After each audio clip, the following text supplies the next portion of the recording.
This is Devraj. I am Information Security Research Analyst from ISO-EH. So today we are discussing about a very unique topic and a very unique solution that we need to provide in cybersecurity, that is during the gameplay. So nowadays every people are very busy in their smartphone with their daily activities, and a game is a very part of it. So in different ways we play different kind of offline games as well as online games, but we don't know what are the outcomes of it. Okay, so we need to also focus about the security purpose of the gaming perspective. So if we just consider about an online game, nowadays we know we play every online games, right? The offline games craze has been finished. So we play PUBG, Free Fire, different kind of online games where we can play with all our friends. So what happens, let me tell you a scenario about that. So in case of online games, so there is a server located in some places. So we send the data to the server. In the same point, our friends also send the data to that same server, and the gameplay occurs and we enjoy. But we don't know that where the servers are located and what data is being sent from my phone. So what I will recommend you, so if you can check with a tool known as Wireshark, we can see that in which server we are sending our data and what will be the security impact on that perspective. Now let me tell you an example. Recent times PUBG was got banned. Do you know why? Because when you play a PUBG in your game or in your phone, you can see that the data that has been transferred to an unknown server that has been located in China. And the main interesting reason is that not only your game details are going to that server, but also some of your personal details. And how can we say that? Suppose using Wireshark, if we just trap one of the interfaces where we are running our game, we can see the actual IP address and actual location of the server, and that is located in China and also in some other countries. That is why PUBG got banned. Now this is one of the example. Now in recent times you can just have another notice that Fantasy Play was just got banned, and many of the users of that gameplay was just get hacked. Now why is this problem occurring? Because see, in our real life situation, we are now very much far apart. We are into the virtual world.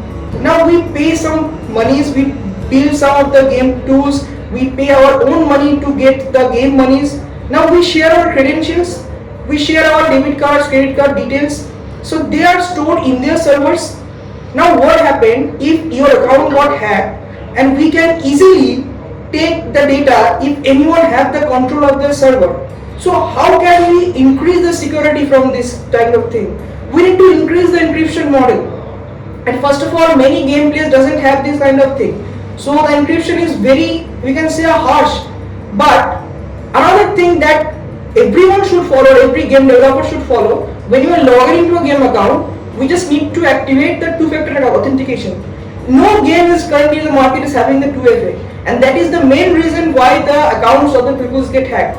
Now you might see that why it is having some impact, it is only a game.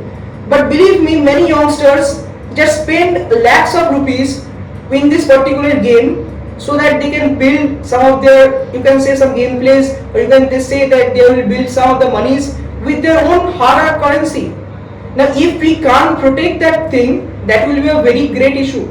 So what are the mitigations that I need to recommend you? That is, we have to enable the 2FA in the online game platform in the login so that the account can't be get hacked. And also in the perspective of the development, we need to just increase the encryption model so that our details that we are giving there should be get very nicely so that no one can get access to that. And another very much important thing, suppose if we just shift our focus from the mobile game to the PC game, or you can say a PS4 game or a Nintendo Switch game, that is a console based gaming platform, often we do jailbreaking. Now what is the meaning of jailbreaking? We are cracking basically the architecture, and we can just add some of the modded games. Now I am telling you why that will be a great problem in that, because when you jailbreak a console, there is no security architecture remains in there, and anyone if spreads some trojans that can be get access to that platform. And when we are playing a modded game, we know that this is free, but in the back end of the game, anyone just might have placed some of the adware or some spyware, and you can just be a victim of that particular thing. So before installing any kind of modded or any kind of like pirated games, just keep this thing in mind that anyone can just have access to your computer, because you don't know what is going in the back end. So we often seen that if you download some games from the torrent or a modded website, some ad problems we face, and this is nothing but adware that is present inside the game, because the developers, they are just cracking the game, just they also have to earn some money, right? So that is always a big concern to our privacy.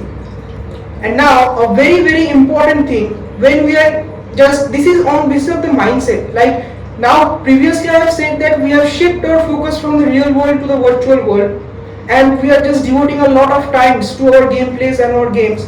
So what can be done to protect, and overall what can we do?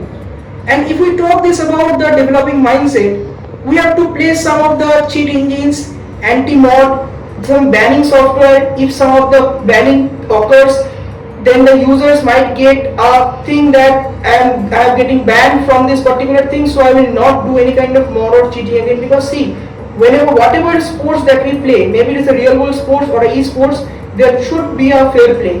Okay, so if anyone can do a mod, that will be an extra advantage for them. Now to prevent that thing, the developers might have to increase the anti-cheat engine, also have to place some of the great architecture along with the anti-cheat, all the formats that are there in the market, so that they could protect their platform, so that no of the cheatings occur, and we can give a better security to the users that are enjoying the game. And lastly, I want to say that whenever you are just logging into any of the game, just make sure that you have the Google Authenticator on, so that you can authenticate quick manually if doesn't two-factor authentication have in their platform.